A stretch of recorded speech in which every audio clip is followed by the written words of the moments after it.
गुरुजी, मैं ये पूछना चाह रहा था कि होली पे किस किस को कैसे क्या रंग लगाना चाहिए, उसका कैसा क्या विधि विधान होता है बड़े बूढ़ों को अपने।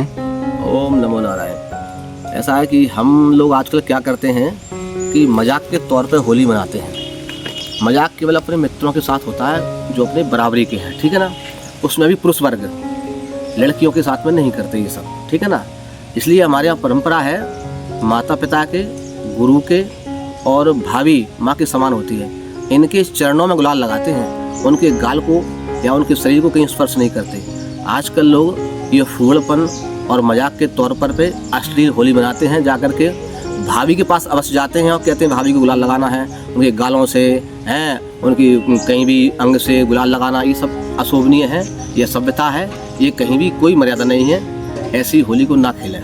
यदि आप उसे भाभी कहते हैं तो भाभी माँ के समान होती है, तो माँ के चरणों में गुलाल लगाते हैं, ठीक है ना। और माता पिता के चरणों में भी गुलाल लगाते हैं और पिता के चरणों में गुलाल लगाते हैं, ठीक है ना। ये नियम है हमारे यहाँ, ये सभ्यता वाली होली है और ये सज्जनों की होली है, ठीक है ना। तो ये आप ध्यान रखें इस बात का।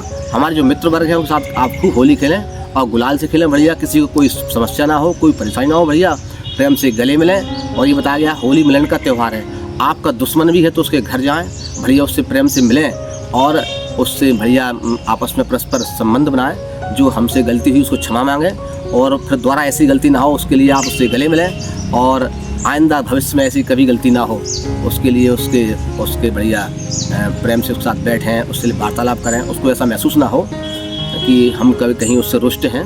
तो होली का ये विशेष ध्यान रखा जाए।